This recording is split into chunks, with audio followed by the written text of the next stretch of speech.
Yukon Nominee Program will not be dealt as before in 2025 in terms of open entry stream. This means that the Yukon government will be from 2025 allowing a set number of applicants to apply for the Yukon Nominee Program YNP. Starting from 29th of January, YNP will be open with its first intake for 2025. Upfront, a maximum of 125 applications will be accepted for this program for the first intake of the year.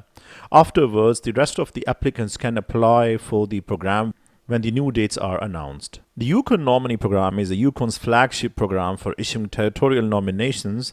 This allows the foreign nationals to apply for the Canadian permanent residence.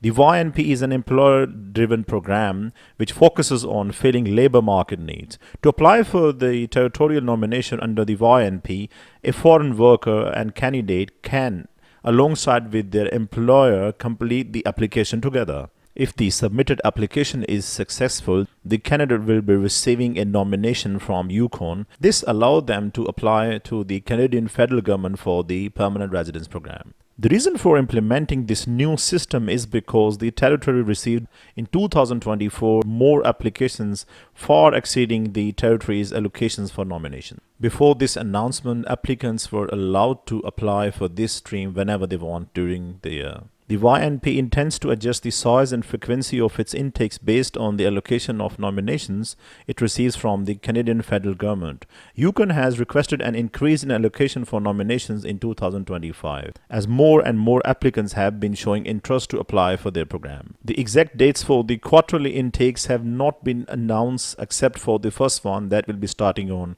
29th of January. The Yukon Immigration Program has been running since 2002, and this territory has a population of 30,000 people. The other immigration streams and categories are Yukon Express Entry Program, Skilled Worker, Critical Impact Worker, Business Nomination, and Yukon Community Pilot. If someone wants to apply for the Yukon Nomination Program, they must have a job offer, and the processing time altogether can be from 12 to 14 weeks.